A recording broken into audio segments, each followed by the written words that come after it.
Santosh, Karimnagar, India. Assalamu alaikum wa rahmatullahi wa barakatuh. I love you, Zakir Naik. I reverted to Islam after watching your videos. Alhamdulillah. My question is, how can I earn by doing Dawah, because it is the best profession? And I started my talk by quoting a verse of the Quran from Surah Fussilat, chapter number 41, verse number 33, where Allah says, وَمَنْ أَحْسَنُ قَوْلًا مِمَّنْ دَعَا إِلَى اللَّهِ وَعَمِلَ صَالِحًا قَالَ إِنَّنِي مِنَ الْمُسْلِمِينَ. Who is better in speech than one who invites people to the way of thy Lord, works righteousness and says that I am a Muslim? According to the Quran, according to Allah, the profession of Dawah is the best profession. And that is the reason I left from a doctor of a body to become a doctor of a soul. The basic question is that how can I earn my living by making Dawah as a profession? Number one, that as I mentioned, Dawah is the best profession, but you should not do Dawah because you want to earn money. Yes, you do Dawah, and because you want to live a life, a simple life, you have to have some earnings, so you can earn by doing Dawah. But the main aim for Dawah should be to attain Jannah, because it's the best profession. A main aim for Dawah should not be to earn a lot of money. And I know that your intention is not there, but I'm just clarifying to other people that you should not do Dawah because you can earn a lot of money. But when you do Dawah, how can you earn money? Number one is that if your parents are very well off, and if they can support you so that you can do Dawah without thinking about how to make both the ends meet or how to take care of a family, that is the best. And Allah has blessed me that my parents and my brother, they took care of my financial aspect. And they told me I don't have to worry at all. We will take care of your family. And not only that, my parents went to the extent of taking care even of my Dawah activities.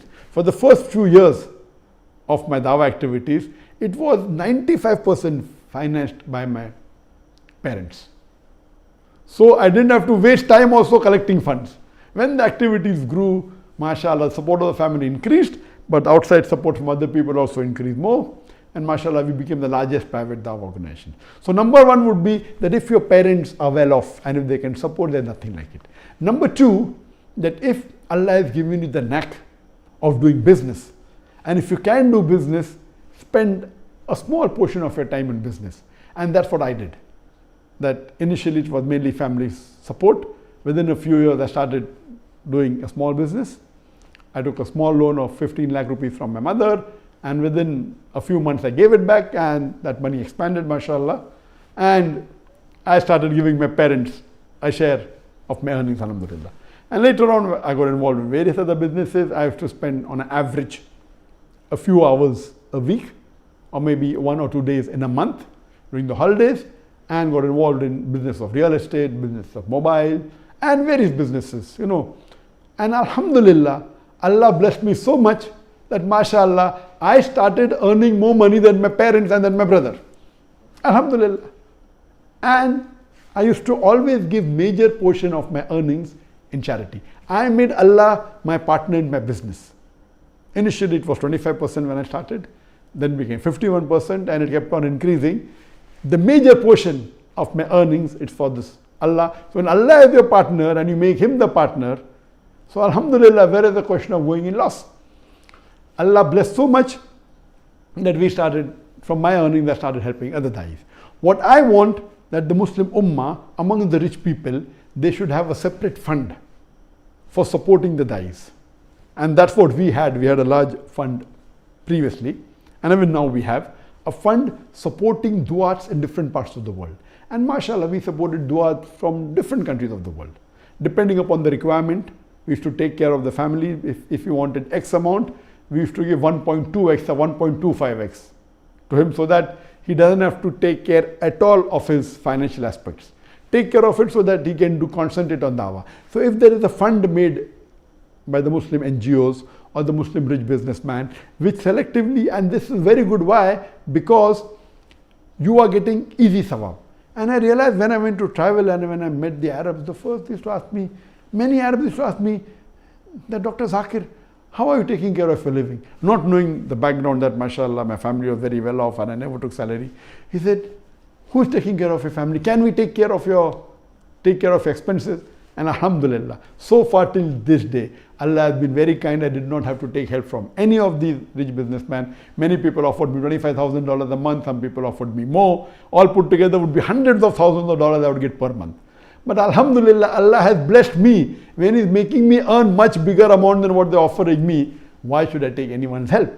So the best is from a family. Second best is if you can do a business and make a business if Allah has given you that knack. If not, don't get involved with business. If you don't have that business acumen, please do not waste your time. You will come into bigger problems if you are not well with business. That reminds me of the Sahaba of Abdurrahman bin Auf, may Allah be pleased with him. People used to tell that whatever he used to touch used to be gold. He was an expert in business. When he did hijrah to Medina, when many of the Muslim Ansar wanted to help them, he said, no, show me where is the market. And he used to go to the market and come back with a lot of wealth. So Allah had given him that ability. So what you have to realize, next would be having your own business. Number 3 is NGO, or they can be Muslims who can have a separate waqf or a fund for the da'i. As a last resort, you can do some halal. You can join a Dawah organization. That's the reason we in our Dawah organization, we had in IRF and the associate sister concerned, we had more than 500 full-time paid employees. Volunteers were in 10,000s. It was the largest private Muslim Dawah organization in the world, which the present BJP government could not digest, and that's the reason they laid allegation. Alhamdulillah. And we saw to it that we paid about 20 to 25% or much more than the market value. If his market value was X amount, we used to pay 1.25x or 1.5x, sometimes even double X. We used to train the people, those who were not well qualified, we used to train them. For training, we used to give them money and take a contract that after we train you, you have to work with us for X number of years. And mashallah, this way, if you can join a Muslim Dawah organization, that would be the best, who can take care of a financial aspect. If not, the last resort would be you do a halal job. A halal job which may not be an Islamic organization. It can be working in any company, a normal company which is not allowed with haram activity, and that job should be such that it should not be overburdening you. Only the few hours that you spend in the office, maybe 8 hours or 9 hours, that's it. And you can do a job in which the company has got 2 weekly holidays. So if you do such a job, then more than 50% of your time you can get to Dawah.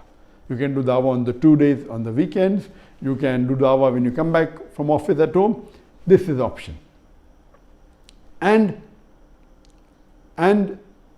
you should pray to Allah subhanahu wa ta'ala. A da'i normally should see to it that he makes his requirements very less. If you make your requirement less, no one can force you to tell something which you don't want. If your requirement, you want minimum $10,000 a month or $5,000 a month to survive, it's not required. Alhamdulillah, Allah had given me way as to earn millions of dollars a year. But I saw to it that my family requirement was bare minimum. In Bombay, the immediate requirement, family has to give my wife only 40,000 rupees a month to take care. It was sufficient. Here in Malaysia, I'm spending 2,000 ringgit a month on me and my wife only. That's equal to less than $500. Though Allah has given, mashallah, a lot. So that make your requirements less, so that you do not get involved in trying to waste time in making money. If Allah gives you, give majority in charity. Allah will give you more barakah, and so da'i's life should be simple.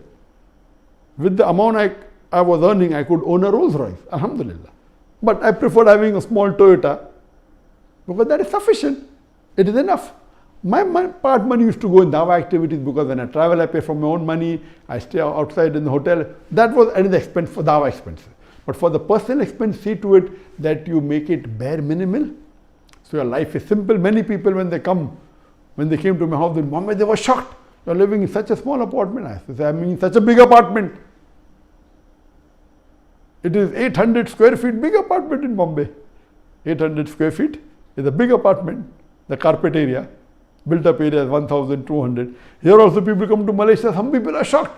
You're living in such a small apartment. I say, I'm living in such a big apartment. Here also, mashallah, it is somewhere close to 1,000 square feet, alhamdulillah. So if you make your requirement less and your earning is separate, requirement less, then no one can blackmail you. So even if you do a simple job, it will be sufficient and you can do dawah better. If Allah gives you more wealth, see to it you give in charity, so that there's barakah. And this is a key point. And this, the first person who inspired me about this, it was when I went to Pakistan and when I met Dr. Israr Ahmed. Besides Sheikh Ahmed Didat, the second person who inspired me was Dr. Israr Ahmed. And he told me, son, I tried to do both together, being a doctor and a dai. I could not, you can be expert only in one, and I gave up my medical profession, and he was one of the second instrumental person for me to leave my profession. And he also told me, son, make your living cost low, so that no one can pressurize you, no one can blackmail you. And alhamdulillah, Allah blessed me with a lot of niyama, and yet now, but see to it you make your requirement the least, so that you can do dawah to a great extent.